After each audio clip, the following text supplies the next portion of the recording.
Okay, hey, how are you today? My name's Sheila and I am chatting books with you.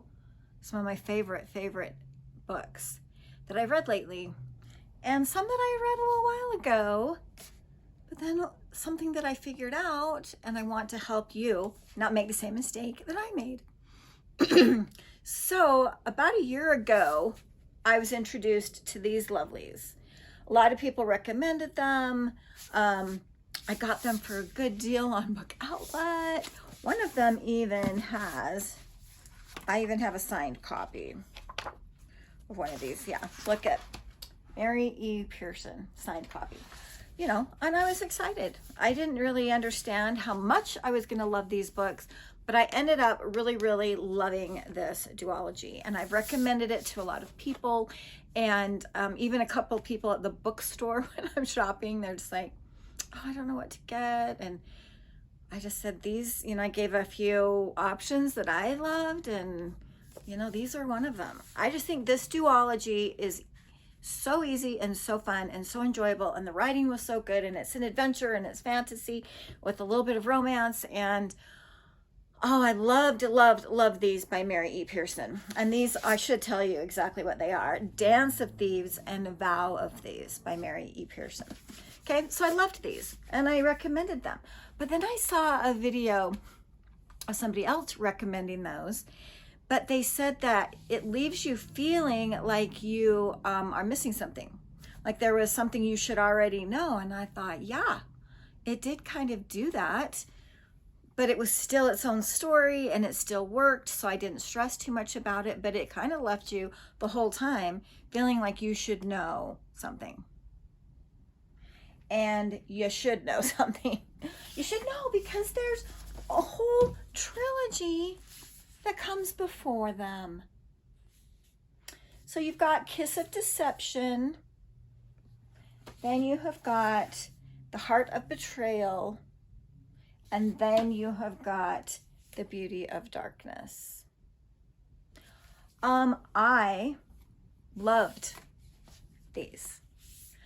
So these are now one of my top 5. This whole series is going to be probably forever one of my top 5, probably one of my top 3 of all-time favorite series ever. So I'm going to give you a little bit of a spoiler on it just because it's fun. But if you don't like spoilers, like I personally don't love spoilers, when I go into reading something, I don't want to know anything. I don't want anything, just yes or no, good or bad. That's all I want to know because I don't like spoilers. But I'm going to give you a spoiler that happens right at the very beginning. So I'm not spoiling, but it is kind of a spoiler. And so if you want to not watch from here, fast forward. You can fast forward. But what happens is you've got your main character who is a princess in an empire, and she's betrothed to the prince of another empire. Same trope that we always know about here about love. Either you love it or you hate it. But she decides on her wedding day, the day of the wedding, she's all ready to go, and she decides, nope, not doing it. She had decided the night before, but then her and her lady in waiting, they leave. They sneak away, they get away, and they just want to go live a normal little quiet life in a little fishing village and just be left alone. She just wants to be loved for herself and who she is, and not because she's being sold to another kingdom for peace or for an alliance, right? Well, they do get away. They last about a month. They're out. They knew where they were going. They had a plan, and they've arrived, and they've been doing pretty good, her and her lady in waiting on their own. And then it flashes back to an assassin. Somebody has hired an assassin to kill her. And he's like, sure, I can do that. Easy peasy. I've done it a million times. Let's go. And then you flash back to the prince who she left at the altar. And he's like, I'm going to go find her. Like, I just want to know who she is. I'm not going to even talk to her. I just want to know who this girl is that has the audacity to leave me at the altar. And who could have done it when I should have done that myself. Like, he didn't want to marry her either. And so you have the prince and the assassin who head out on their way to go find her as well. Well, it takes them a few weeks. They finally find her. And by that point, she's working at a little tavern, waiting tables, doing dishes, living her life.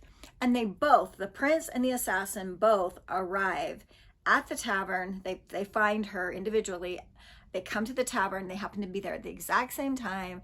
They meet up at the exact same time. They're just getting ready to walk in. So they just happen to walk into this tavern together. And she sees them together. They end up sharing a table. They're like, why not? Have a seat. They share a table. And then she asks them, as she's waiting on them, she just asks them their names. And you find out the one's name is Rafe and one's name is Caden, but you don't know which is which. Okay, I have never read something quite like that, and I loved it.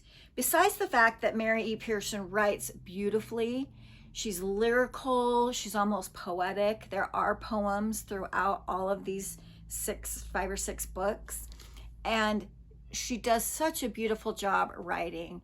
But then it was so fun to have to figure out who was who.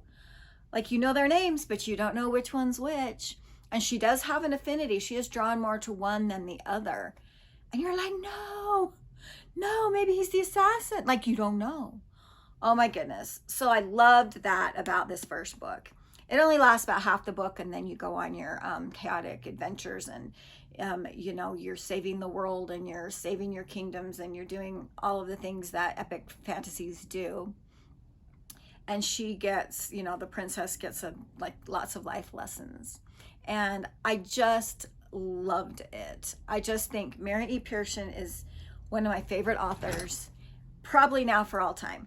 They just came out, Barnes & Noble, I guess, is who did it, but they just came out with, I'm going to say Vow of Thieves, one of these in a beautiful new edition with a white cover and some gold on the edges. Now, you know, they're pretty, but I you know, and a lot of you, and I'm not saying anything bad about it, but a lot of you like those special editions with the special covers and the special spines and the special paper. Like, a lot of you love that. I just personally, I'm not going to spend the money on something that I do already have. I'm good with just these. I think these are beautiful copies. And like I said, this one I have a signed copy.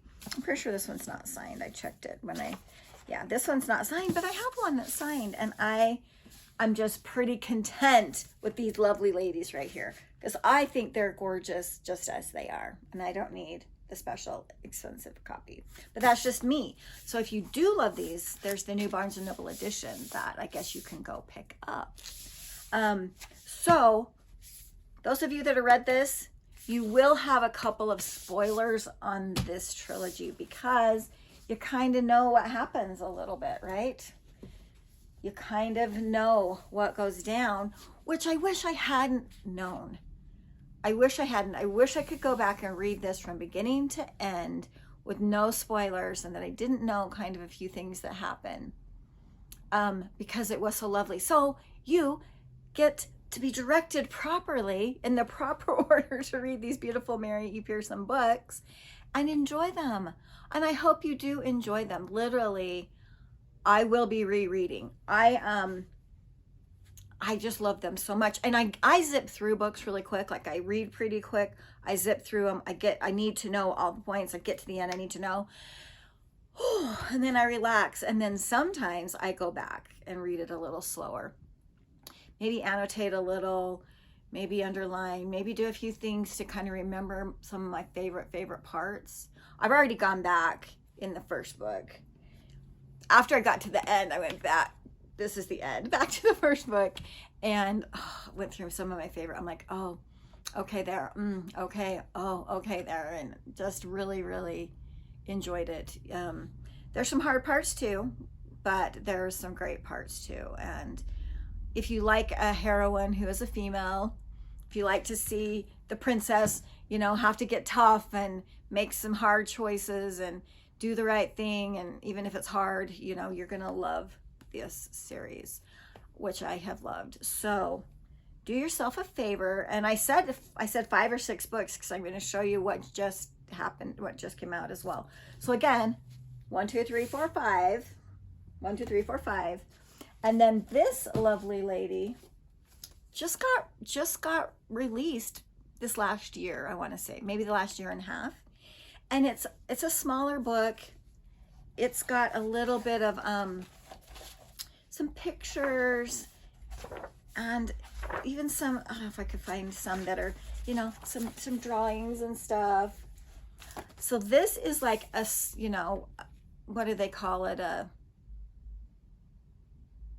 kind of a novella, maybe a novella. Maybe that's the word I'm looking for, but a short story. This is a short story that's got some beautiful little illustrations, and it tells the tale of how this world, this whole world, and all of these books came to be at the beginning of time, at the dawn of ages.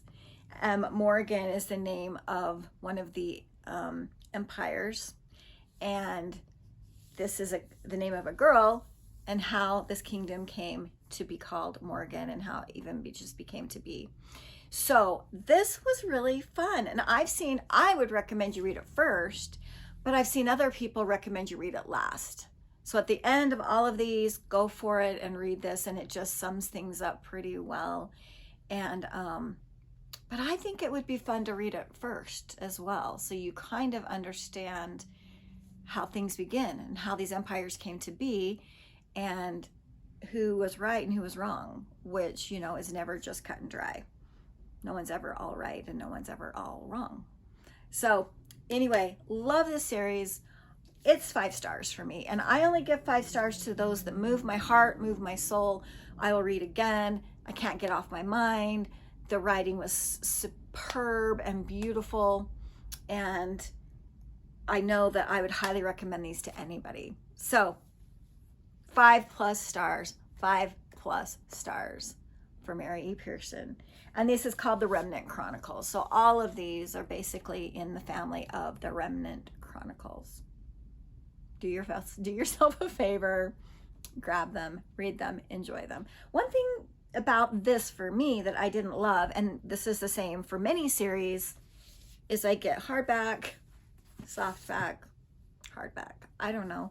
Maybe it's just the way it happens sometimes, but I'm not going to go search for others to make sure I have the perfect all soft or all hardback, but that's the only thing that would make this series any better is if I had the hardback of this second one.